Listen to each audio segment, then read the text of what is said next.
bonjour à tous et bienvenue sur la chaîne de l'Examen Crypto. Nous sommes le jeudi 27 juin 2024, 13h10. On va faire un point sur la crypto PP. On va voir ensemble qu'il y a des choses intéressantes.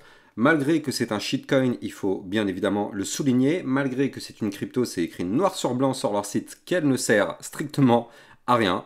Néanmoins, elle est quand même ultra capitalisée. On est en position 23 au niveau du market cap et on est déjà sur des performances assez incroyables de plus 655% sur l'année. Donc, la vraie question, est-ce qu'elle peut continuer de monter? Eh bien, je vais essayer justement d'y répondre au travers de cette vidéo. Bien évidemment, tout ce que je vais dire dans cette vidéo n'est en aucun cas un conseil financier, c'est à vous de faire vos propres recherches. Et n'oubliez pas que le trading de crypto-monnaie comporte des risques de perte partielle ou majeure. Allez, on démarre avec une vue très long terme sur la crypto PP, vu qu'on est actuellement en vue hebdomadaire. Et qu'est-ce qu'on voit tout simplement? Eh bien, on voit qu'en fait, on est sur une tendance ultra bullish en vue long terme. Alors, on est sur une tendance bullish, et pourquoi? Eh bien, parce que vous le voyez déjà, on forme des points hauts de plus en plus haut, des points bas de plus en plus haut. Donc déjà, ça, c'est typique d'une tendance bullish. Deuxièmement, vous le voyez ici, on est soutenu à chaque fois sur cette ligne de tendance haussière. Donc à chaque fois qu'on touche cette ligne, et on l'a encore retouché la semaine dernière, et cette semaine d'ailleurs, et on voit que là, eh bien, on a encore une fois rebondi dessus. Donc là, pour l'instant, c'est toujours une très bonne nouvelle. Ça veut dire parfaitement que ça tient. Maintenant, bien évidemment, vous l'avez compris, il ne faut absolument pas breaker cette ligne de tendance haussière. Parce que si on break cette ligne de tendance haussière, attention, là, ce serait pour repartir malheureusement dans une configuration un petit peu moins réjouissante. Mais pour l'instant, ce n'est pas forcément le cas. Et en plus de ça, on voit que là, du côté du RSI, grâce au petit retracement qu'on a eu ces derniers temps, eh bien, on est revenu rechercher des zones assez intéressantes parce qu'on a touché ici la zone des 60 et on est actuellement ici à 64, 63. Donc là, c'est vrai qu'on est dans une zone de surachat, léger surachat, on va dire. La neutralité, bien évidemment, c'est les 50. Entre 50 et 55, on est dans la zone de neutralité. Là, on est à 63. Donc, on est dans un léger surachat. Mais disons qu'en termes de configuration, c'est plutôt sympa. C'est plutôt sympa en vue long terme. Donc pour l'instant, pas d'inquiétude. Vue long terme, la configuration est et reste bullish sur du long terme. Maintenant, si on veut vraiment tout exploser, on n'a pas le choix. Il va falloir casser la résistance majeure qui se trouve ici à 0. Bon, je ne vais pas dire tous les zéros parce que franchement, la vidéo, elle va prendre une heure. Mais je vais dire que les 4 derniers chiffres. Donc la résistance, elle se trouve à 16,08. Donc ça, c'est la résistance qu'il faut breaker pour effectivement aller former un nouvel ATH et clairement voir un PP sur orbite.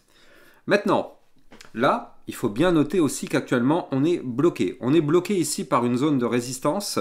Elle est juste là, juste au-dessus de la tête. Elle se situe à 12,32. Donc ça veut dire quoi? Ça veut dire que là, actuellement, on est bloqué ici dans ce triangle qui est là, entre la ligne de tendance haussière et la résistance que je viens de vous dire à 12,32. Donc là, pour l'instant, on patiente. C'est de la vue semaine, donc il peut se passer encore un certain temps.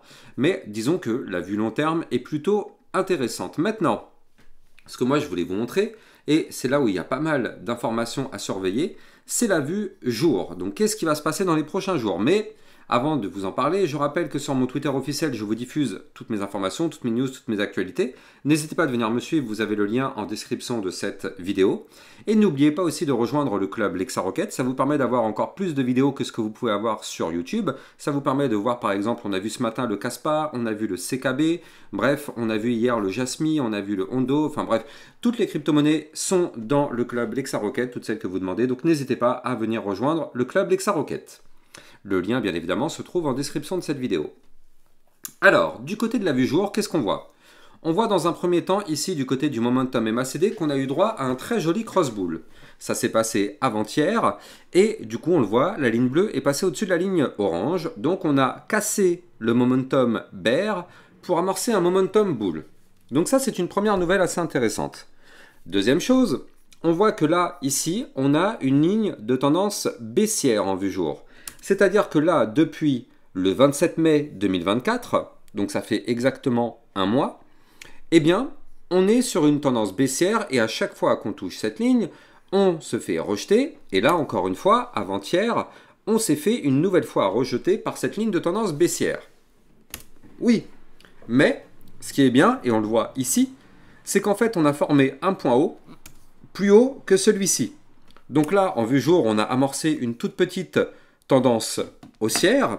Maintenant, on n'a pas le choix pour confirmer tout ça. Il va falloir casser la ligne de tendance baissière qui est ici. Donc le niveau clé qu'il va falloir breaker se trouve à 12,87. Et nous, comme je vous l'ai dit tout à l'heure, on a la résistance qui est juste au-dessus de notre tête à 13,24. Donc la zone qu'il faut impérativement breaker dans les prochains jours si on veut avoir quelque chose de sympa du côté de la crypto PP, c'est celle-ci. On est vraiment juste en dessous. Et en plus de ça, on voit qu'on a des bandes de Bollinger qui sont resserrées. Donc ça, on le sait, c'est annonciateur de volatilité. Attention, ça ne veut pas dire que ça va aller vers le nord, ça veut juste dire qu'il y a de la volatilité en approche. Donc là, pour l'instant, tant qu'on est sous cette ligne de tendance baissière, pour l'instant, on ne peut pas savoir dans quelle direction ça ira. Et par contre, si jamais on arrive à casser ces niveaux clés, ça voudrait dire qu'on break par la même occasion les bandes de Bollinger qui sont resserrées. D'ailleurs, la résistance des 13,24 correspond au haut des bandes de Bollinger. Donc là, on est juste sous une zone clé, parce que si on break tout ça, ça veut dire qu'on break par la même occasion les bandes de Bollinger par le haut. Et là, dans ce cas-là, vous l'avez compris, on pourrait retrouver un retour de volatilité, cette fois-ci vers le nord. Avant de continuer, je rappelle que pour trader la crypto PP, vous pouvez utiliser mon lien de parrainage Binance en description de cette vidéo, qui vous permet d'obtenir un bonus à vie sur vos frais de trading et surtout de trader sur une plateforme sécurisée, vu qu'elle est enregistrée PSAN auprès de l'AMF. Vous avez le lien en description de cette vidéo. Donc là, ce qui est bien aussi du côté du PP, c'est qu'on est au-dessus actuellement du ruban de moyenne mobile. Ça aussi, c'est une bonne nouvelle à garder en tête. Je rappelle la règle, quand on est au-dessus du ruban, on est haussier, quand on est en dessous, on est baissé. Il n'y a pas plus simple, c'est l'indicateur le plus simple pour moi.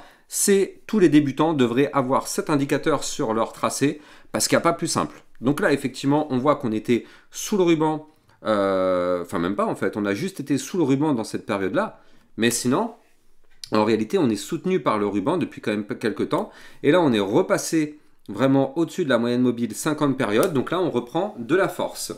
Donc là, clairement, ça montre que là, du côté du PP, si on arrive à breaker cette zone de résistance, ça pourrait être assez intéressant. Et en plus de ça, quand on regarde bien, on est en train de former en réalité ce qu'on appelle un bull flag. C'est-à-dire que là, en vue jour, on a un mouvement entrant qui est haussier, vous le voyez ici. Puis derrière, on a été chercher cette ligne de tendance baissière, on se fait rejeter. Donc là, actuellement, on est en train de vivre la phase de rejet. Mais si jamais on arrive à casser cette ligne de tendance baissière par le haut, alors dans ce cas-là, vous l'avez compris, ça pourrait valider en même temps le bull flag. Et donc un bull flag, je rappelle, c'est une figure chartiste de prolongation du mouvement entrant. Donc le mouvement entrant est un mouvement haussier, donc ce serait un mouvement de... Enfin, comment dire, c'est une figure chartiste de prolongation de la hausse. Donc c'est plutôt intéressant ce qu'il est en train de nous faire. Alors encore une fois, j'insiste parce qu'il y a beaucoup de débutants qui à chaque fois font l'erreur. Mais là, pour l'instant, il n'y a, je le rappelle, strictement aucun signal d'achat. Les résistances ne sont pas breakées et on ne sait pas, on n'a toujours pas de boule de cristal, on ne sait pas si les résistances vont breaker. Donc là, il y a toujours malheureusement des personnes qui achètent sous résistance. Alors il y a des personnes qui croient effectivement dans la crypto. Donc ces personnes-là, c'est vrai qu'elles s'en foutent des résistances. Bon, elles se disent, bah moi j'achète, je sais que ça va monter et je sais que dans 6 mois, je vais être multimilliardaire. Peut-être, pourquoi pas, il n'y a pas de souci, c'est une façon de penser, pas de problème. Mais moi, personnellement, je préfère toujours attendre que les résistances soient breakées. Comme ça, les résistances se transforment en support. Or, là, ici, on est actuellement sous 2 résistances. On ne sait pas si on va les breaker. Moi, je préfère avoir ces 2 résistances qui se transforment en support. Comme ça, au pire des cas, si on chute, on revient rechercher ces niveaux clés. Plutôt que de l'avoir en dessous, ne sachant pas si on va breaker ou pas. On est dans une configuration aussi de Bitcoin qui est, je le rappelle, très indécise. Or, si le Bitcoin chute, tout chute. Et donc là, si jamais effectivement on se fait rejeter par la résistance, boum, on n'est pas à l'abri d'avoir quand même une chute. Je vais vous donner quand même les targets, histoire quand même de calmer un petit peu les plus débutants qui pourraient acheter un petit peu sans vraiment de stratégie. Mais là, on pourrait déjà avoir, pour aller chercher la prochaine zone de support, un moins 11%, parce que le support suivant, il se trouve à 10,90, et support suivant à 917. Donc on pourrait avoir, pourquoi pas, un moins 25% sur la crypto PP, si jamais on connaît un rejet par la résistance qu'on est en train de marteler actuellement. Donc vous l'avez compris, moins 25%, ça pourrait faire très très mal. C'est pour ça que j'insiste à chaque fois, il vaut mieux avoir des résistances qui sont cassées plutôt que d'investir sous des résistances. En tout cas, j'espère que vous avez kiffé cette vidéo. N'oubliez pas de mettre des likes, des commentaires, partagez au maximum. J'ai plus qu'à vous souhaiter une bonne journée. Je vous dis à plus tard. Ciao ciao.